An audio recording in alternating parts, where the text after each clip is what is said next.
Hello guys. तो आज मैं आप लोगों के लिए लेकर आया हूँ प्री डीएलएड का जो एग्ज़ाम का नोटिफिकेशन ऑलरेडी आ चुका है। इसका जो लिंक है वो ऑलरेडी जनरेट हो चुका है। तो उसके बारे में मैं आपको रूबरू करने के लिए यहाँ पर आया हुआ हूँ। ठीक है, तो चलिए हम लोग देखते हैं यहाँ पर कि यहाँ पे जो है मेंशन किया गया है। जो यहाँ पे व्यापम का जो हमारे पास नोटिफिकेशन आया उसमें बताया गया है कि जो प्री डीएलएड ये एक इंट्रेंस एग्जाम टेस्ट होता है कि अगर आपको कोई एग्जाम देना होता है तो उसमें आपको जो है ना ये एग्जाम पहले क्लियर करना होता है। ठीक है, तभी आपको जो है उसमें जो है ना एंट्री मिल पाएगी उस कोर्स को करने के लिए। तो टीचर भर्ती के लिए जो है ना जनरली जो है टीचर वगैरह के लिए अगर आप टीचिंग करते हो या फिर कहीं पर आपको पढ़ाना है तो डीएलएड बीएड जो है आजकल जरूरी हो जाता है। जो डीएलएड है वो प्राइमरी और मिडिल के लिए काम आता है और जो बीएड है वो मिडिल और हाई स्कूल के लिए काम आता है बीएड। ठीक है, तो मैं यहाँ पर डीएलएड के बारे में बताऊंगा अभी आपको कि ये जो नोटिफिकेशन आया है इसके अंदर आप देखेंगे कि यहाँ पर इसका जो आवेदन पत्र है, इसका जो आवेदन है वो यहाँ पे आवेदन करने का टाइम ऑलरेडी आ गया है। यहाँ पे आपको ये देखने के लिए मिल रहा है कि आवेदन पत्र भरने की प्रारंभिक तिथि आपको ऑलरेडी दी हुई है। ये प्रारंभिक तिथि कितनी है? 18/3/2026, मतलब 18 मार्च 2026 से ये स्टार्ट हो चुका है इसका फॉर्म भरना। और ये फॉर्म का अंतिम तिथि कब है? कब तक इस फॉर्म को हम लोग भर सकते हैं?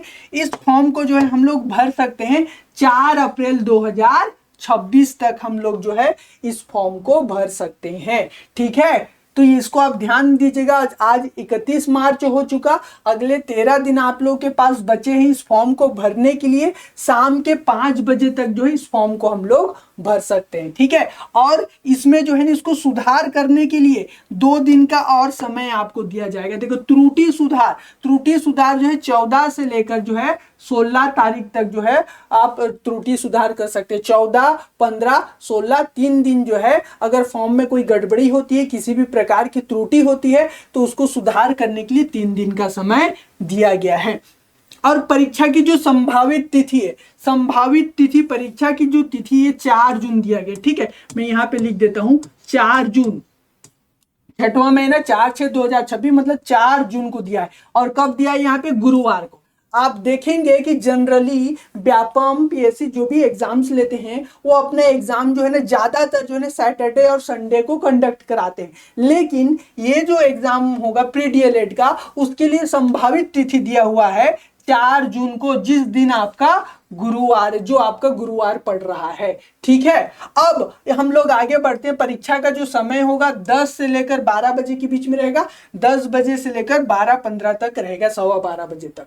ठीक है, अब यहाँ पे आगे चलते हैं कि प्रवेश पत्र जारी कब होगा। तो प्रवेश पत्र जारी होने का जो समय है ज्यादातर जो एग्जाम होने वाला रहता है उसके 10 दिन 10-15 दिन के पहले आ जाता है। तो यहाँ पर एग्जाम होने वाला है कब? 4 जून को। और यहाँ पर जो है प्रवेश पत्र कब आ जाएगा आप लोगों का? 25 मई को। ठीक है, तो करीब 10 दिन पहले जो है आपका प्रवेश पत्र आ जाएगा आपके ईमेल आईडी में, या फिर उसमें से सीधे से आप डाउनलोड कर सकते हैं अपने वेबसाइट में, अपना जो लॉगिन आईडी है उससे। नेक्स्ट जो परीक्षा केंद्र है, जो परीक्षा केंद्र है कितने जिले में रहेगा? 33 जिले में रहेंगे। पूरे के पूरे जिले में जो है यहाँ पर आपका एग्जाम जो है कंडक्ट कराया जाएगा। क्लियर हुआ?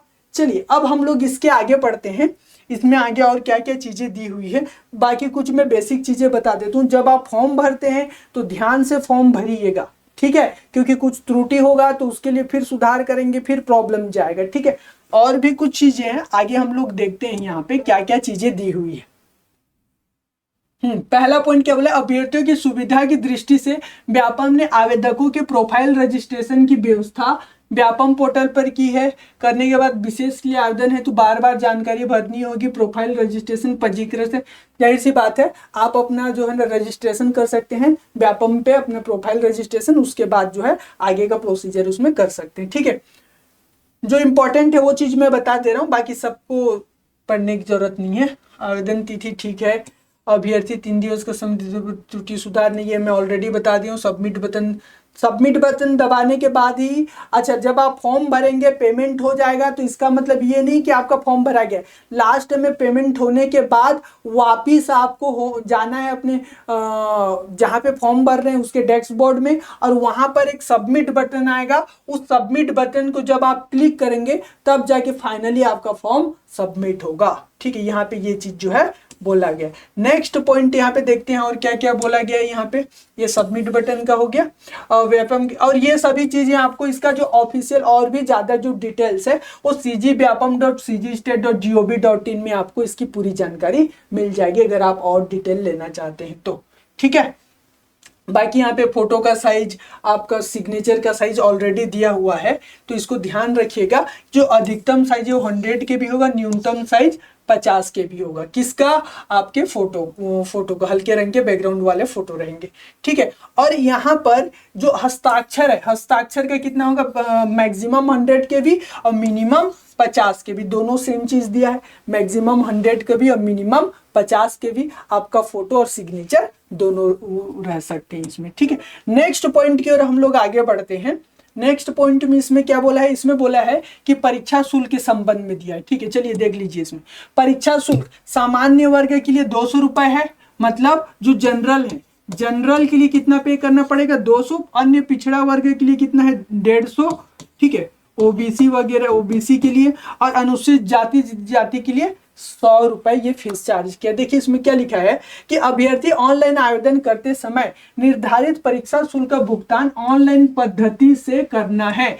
छत्तीसगढ़ शासन कौशल विकास तकनीकी शिक्षा एवं रोजगार विज्ञान एवं प्रौद्योगिकी विभाग मंत्रालय इतना पालन में व्यापम द्वारा जारी दिनांक इतना शुल्क लिया जा रहा है। ठीक है, जनरल के लिए 200 रुपए है, ओबीसी के लिए 150 रुपए है, और अनुसूचित जाति एसटी के लिए 100 रुपए है। फिर बोल रहा है कि ये शासन विभाग द्वारा दिनांक 24 से 4 परिपालन परीक्षा परिणाम जारी होने के उपरांत छत्तीसगढ़ के स्थानीय निवासी परीक्षार्थी जो परीक्षा में उपस्थित होंगे उन्हें उनके द्वारा दी गई शुल्क की राशि, परीक्षा शुल्क की राशि उसी बैंक के खाते में वापस की जाएगी जिस बैंक से अभ्यर्थी ने परीक्षा शुल्क का भुगतान किया है। यह इंपॉर्टेंट पॉइंट है भाई, देख लो। जनरल के लिए 200 रुपए है, ओबीसी के लिए 150 रुपए है, एसटी एससी जो है ना, एससी एसटी के लिए कितना है? 100 रुपए है। अब जब आप फॉर्म भर रहे हो और अगर आप छत्तीसगढ़ के निवासी हो तो आपने जो शुल्क यहाँ पे किया है फॉर्म भरते समय, और जिस बैंक अकाउंट से आपने पे किया है वो आपका पैसा रिटर्न हो जाएगा। चलिए, अगर आपने इतना पे किया है 150 रुपए, तो आप जब आप इसका एग्जाम होगा उसमें आप बैठेंगे तो उस एग्जाम को जो है ना अपीयर करने के लिए बैठने के बाद कुछ दिनों बाद जो है आपके अकाउंट में जो फीस यहाँ पे लिया गया है वो फीस आपको वापिस भेज दिया जाएगा। अब बात आती है कि सर मुझे पता कैसे चलेगा कि पैसा आए वापिस आए कि नहीं आए हैं? तो ये जिस अकाउंट से आप पेमेंट करेंगे उसी अकाउंट से जो है आप उसी अकाउंट में जो है पैसा भेजा जाएगा, और वो छत्तीसगढ़ का नागरिक होना चाहिए। देखो यहाँ पे लिखा हो गया है जिस खाते में वापिस की जाएगी जिस बैंक खाता से अभ्यर्थी ने परीक्षा शुल्क का भुगतान किया है। कई बार क्या होता है कि विद्यार्थी जाते हैं अपने मतलब दुकान शॉप वगैरह में, वहां पर जो है ना फॉर्म भरवाते हैं, और जो दुकानदार होता है वो क्या करता है वहां पर वो पेमेंट जो है अपने अकाउंट से कर देता है। तो उस समय वो बच्चे से भी फीस ले लेता है और जो पैसा रिटर्न आता है उस दुकानदार के अकाउंट में भी ही रिटर्न आ जाता है। तो ध्यान रखिएगा, जिस अकाउंट से ऑनलाइन भुगतान करेंगे उसी अकाउंट में जो है आपका पेमेंट रिटर्न आएगा। तो अपने अकाउंट में या फिर अपने किसी भाई बहन मम्मी पापा के अकाउंट में ही कीजिएगा, किसी दूसरे के अकाउंट से पेमेंट ना करें। ठीक है, चलिए अब हम लोग आगे चलते हैं। आगे इसमें क्या क्या बताया हुआ है? प्रोफाइल संबंधित जानकारी इसमें दी हुई है, पात्रता के लिए दिया है। ठीक है, तो इसमें आगे दिया है कि प्रोफाइल संबंधित प्रोफाइल रजिस्ट्रेशन दी गई जानकारी, ये तो प्रोफाइल वाला काम हो गया, उसमें आप जाके रजिस्ट्रेशन करेंगे। पात्रता केवल अभ्यर्थी पात्र होंगे जो विभागीय नियमों में दी गई शर्तों को पूरा करते हैं। ठीक है, उसमें एक नोटिस दिया होगा आपका, जब आप वेबसाइट में जाएंगे तो वहां से आपको पता चलेगा कि कौन कौन पात्र हैं, कौन कौन पात्र नहीं एलिजिबल है। आवेदन करने ऑनलाइन आवेदन करने की विधि, कैसे कैसे ऑनलाइन आवेदन करेंगे, instruction to fill form link उपलब्ध है, वो आपको बताएगा। ऑनलाइन आवेदन में त्रुटि सुधार करने की विधि, ये सब ऑनलाइन फॉर्म भरने का जो डिटेल है। अगर आप बोलेंगे कि सर फॉर्म कैसे भरना है, कैसे करना है, रजिस्ट्रेशन कैसे करना है, उसको पूरा फॉर्म फिल कैसे करना है, अगर आपको लग रहा है कि हमको बताए तो आप मुझे मैसेज कीजिए। हम नीचे जो कमेंट बॉक्स है उसमें आप जो है ना कमेंट कीजिए, जितने ज़्यादा लोग होंगे उस हिसाब से जो हमको मोटिवेशन मिलेगा, हम आपके लिए जो है ना आपके लिए कैसे फॉर्म भरना है, कैसे फिलअप करना है, ये मैं आपके लिए पूरा डिटेल वीडियो फिर बना कर लेकर आऊँगा। ठीक है, चलिए ठीक है, इसके आगे देखते हैं। यहाँ पे प्रवेश पत्र संबंधी जानकारी मैंने ऑलरेडी बता दिया है। परीक्षार्थियों के लिए आवश्यक दिशा निर्देश दिया है। ठीक है, अब यहाँ पे कुछ दिशा निर्देश दिया हुआ है तो ये थोड़ा देख लेते हैं, ये इंपॉर्टेंट है, ये थोड़ा सा ना देख लो जी, ये इंपॉर्टेंट है। उसके बाद हम लोग जो है क्लास एंड यहाँ पे जो नोट जानकारी है वो एंड कर देंगे। कृपया प्रवेश पत्र के सभी पेज का प्रिंट आउट लें और पेज के केवल एक तरफ प्रिंट करें, सिंगल साइड प्रिंटेड करके जाना है, प्रिंट करना है। तो प्रत्येक परीक्षा हेतु व्यापम की प्रवेश पत्र की प्रति परीक्षा केंद्र में जमा हो। ठीक है, आपको 2 कॉपी लेकर जाना है। ठीक है, अपने साथ कोई भी जो है ना एक आईडी प्रूफ लेकर जाना है। मूल पहचान पत्र प्रस्तुत करने पर परीक्षा केंद्र में प्रवेश दिया जाएगा। परीक्षार्थी परीक्षा के दिन परीक्षा प्रारंभ करने के समय से 2 घंटा पहले परीक्षा केंद्र में जो है ना प्रवेश करें। और क्या दिया है, 30 मिनट पूर्व मुख्य द्वार बंद कर दिया जाएगा आपके पास। जब आप एंट्री टाइम होगा उसके आधा घंटा पहले ही जो एग्जाम के पहले गेट क्लोज कर दिया जाएगा। ठीक है, अगर आप उस टाइम पे अगर नहीं पहुंचते हैं तो आपको प्रॉब्लम हो जाएगा, एंट्री नहीं दिया जाएगा। होने का समय 10:30 बजे है और गेट बंद होगा 9:30 बजे, क्योंकि एग्जाम 10 बजे स्टार्ट होगा, 9:30 बजे आपका गेट बंद कर दिया जाएगा। हल्के रंग के आदि बाह वाले कपड़े पहनकर परीक्षा देने जाए।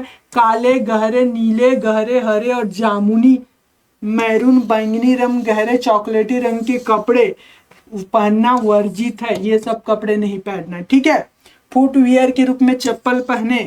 कान में किसी भी प्रकार का आभूषण नहीं पहनना है। परीक्षा के प्रथम आधे और आखिरी आधे घंटे में परीक्षा कक्ष से बाहर जाना वर्जित हो, तो ठीक है। परीक्षा कक्ष में किसी प्रकार का संचार उपकरण हो गया, इलेक्ट्रॉनिक उपकरण, इलेक्ट्रॉनिक घड़ी, पर्स, पाउच, स्कार्फ, बेल्ट, टोपी आदि ले जाना मना है। ठीक है, काउंसलिंग प्रवेश के समय प्रवेश पत्र मांगा जाता था, इसे सुरक्षित रखें। ठीक है, जो प्रवेश पत्र आपने जो है ना आपको मिला है, उस प्रवेश पत्र को आप संभाल के रखिएगा, क्योंकि जब आप काउंसलिंग करने जाएंगे, एग्जाम के बाद रिजल्ट आएगा तो फिर काउंसलिंग होता है, तो काउंसलिंग में जाएंगे तो उस समय प्रवेश पत्र की जरूरत पड़ती है, उस समय प्रवेश पत्र मांगा जाता है।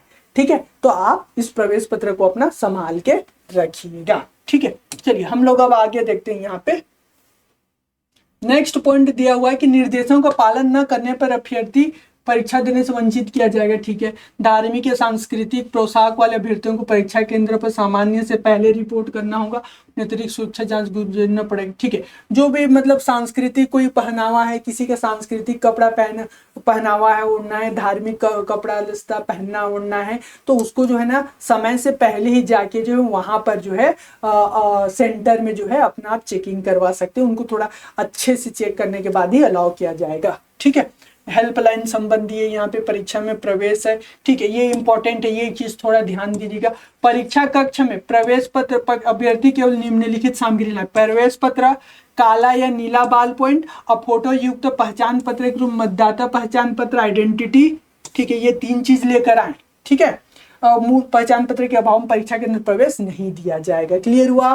तो इतनी सारी जानकारियां हैं जो यहाँ पे दी हुई थी, वो सभी हमने आपके सामने रख दी है। अगर आपको और भी किसी भी कोर्स के लिए, किसी सब्जेक्ट के लिए जानकारी चाहिए तो मैसेज कीजिएगा। इसके ऑनलाइन फॉर्म भरने का प्रोसीजर जानना है तो भी मैसेज कीजिएगा। मैं आप लोगों के लिए फिर आगे ऐसी ही इंफॉर्मेशन पूर्ण वीडियो लेकर आऊँगा। यहाँ तक वीडियो देखने के लिए आपका बहुत बहुत धन्यवाद। ठीक है, चलिए ठीक है, धन्यवाद।